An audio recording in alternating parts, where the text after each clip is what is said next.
ज्ञान और विज्ञान में क्या फर्क है। संसार भगवान से ही पैदा होता है और उनमें ही लीन होता है। इसलिए भगवान इस संसार के महाकारण हैं, ऐसा मानना ज्ञान है।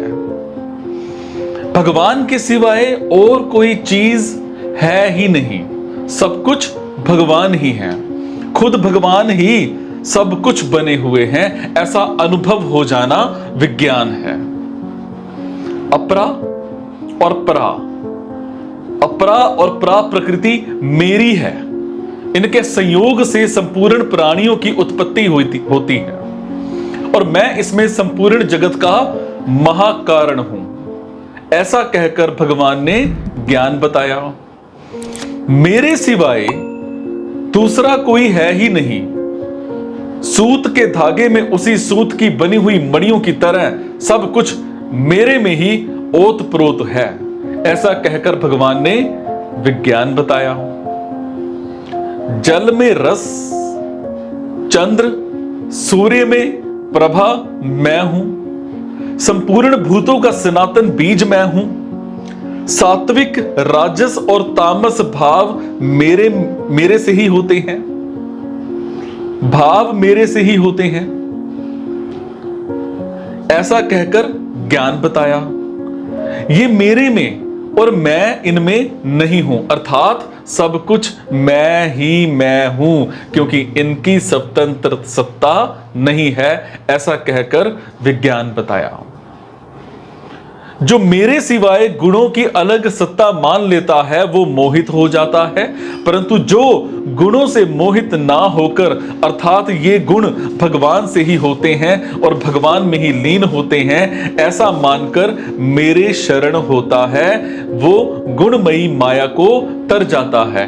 ऐसा मेरे शरण होने वाले 4 प्रकार के भक्त होते हैं: अर्थार्थी, आर्त, जिज्ञासु और ज्ञानी। ये सभी उदार हैं, पर ज्ञानी अर्थात प्रेमी मेरे को अत्यंत प्रिय है और मेरी आत्मा ही है, ऐसा कहकर ज्ञान बताया। जिसको सब कुछ वसुदेव ही है, ऐसा अनुभव हो जाता है, वो महात्मा अत्यंत दुर्लभ है, ऐसा कहकर विज्ञान बताया। मेरे को ना मानकर जो कामनाओं के कारण देवताओं के शरण हो जाते हैं, उनको अंत वाला फल मतलब जन्म मरण मिलता है, और जो मेरे शरण हो जाते हैं उनको मैं मिल जाता हूं। जो मुझे अज अविनाशी नहीं जानते, उनके सामने मैं प्रकट नहीं होता। मैं भूत, मैं भविष्य, वर्तमान तीनों कालों को और उनमें रहने वाले संपूर्ण प्राणियों को जानता हूं, पर मेरे को कोई नहीं जानता।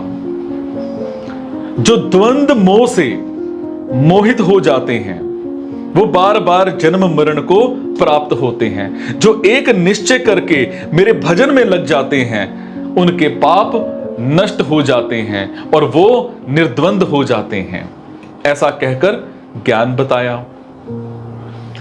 जो मेरा आश्रय लेते हैं, वो ब्रह्म, अध्यात्म, कर्म, अधिभूत, अधिदैव और अधियज्ञ को जान लेते हैं, अर्थात चर अचर सब कुछ मैं ही हूं, ऐसा उनको अनुभव हो जाता है, ऐसा कहकर विज्ञान बताया। विज्ञान सहित ज्ञान को जानने के बाद जानना बाकी नहीं रहता। मतलब है कि मेरे सिवाय संसार का मूल दूसरा कोई नहीं है, सिर्फ मैं ही हूं, और तत्व से सब कुछ वसुदेव ही है और कोई है ही नहीं, ऐसा जान लेगा तो जानना बाकी कैसे रहेगा, क्योंकि इसके सिवाय दूसरा कुछ जानने योग्य है ही नहीं। अगर एक परमात्मा को ना जानकर संसार की बहुत सी विद्याओं को जान भी लिया, तो वास्तव में कुछ नहीं जाना है, कोरा परिश्रम ही किया है। जानना कुछ बाकी नहीं रहता। इसका मतलब है कि इंद्रियों से, मन से, बुद्धि से जो परमात्मा को जानता है, वो वास्तव में पूर्ण जानना नहीं है, कारण कि ये इंद्रियां, मन और बुद्धि प्राकृत हैं इसीलिए ये प्रकृति से अतीत तत्व को नहीं जान सकते। खुद जब परमात्मा के शरण हो जाते हैं तब खुद ही परमात्मा को जानता है। इसीलिए परमात्मा को खुद से ही जाना जा सकता है, मन बुद्धि आदि से नहीं जाना जा सकता। परा और अपरा प्रकृति की स्वतंत्र सत्ता नहीं है, ये ज्ञान है। और परा अपरा सब कुछ भगवान ही है, ये विज्ञान है। सो आत्म अहम सहित सब कुछ भगवान ही है, यही विज्ञान सहित ज्ञान है, जिसको अवश्य जानना चाहिए। और जो जाना जा सकता है उसको ज्ञातव्य कहते हैं। और विज्ञान सहित ज्ञान को अर्थात भगवान के समग्र रूप को जानने के बाद फिर जानने योग्य कुछ भी शेष नहीं रहता। अर्थात जो यथार्थ तत्व जानना चाहता है उसके लिए जानना कुछ भी बाकी नहीं रहता। कारण कि जब एक भगवान के सिवाय बिल्कुल भी कुछ है ही नहीं तो फिर जानने योग्य क्या बाकी रहेगा। यहां कोई कह सकता है कि विज्ञान सहित ज्ञान कहने से ज्ञान की मुख्यता और विज्ञान की गौणता हुई, परंतु वास्तव में ऐसी बात नहीं है। केवल ज्ञान से मुक्ति तो हो जाती है, पर प्रेम का अनंत आनंद तभी मिलता है जब उसके साथ विज्ञान भी हो।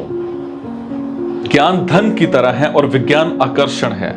जैसे धन के आकर्षण जो सुख है वो धन में नहीं है, ऐसे ही विज्ञान में जो आनंद है वो ज्ञान में नहीं है।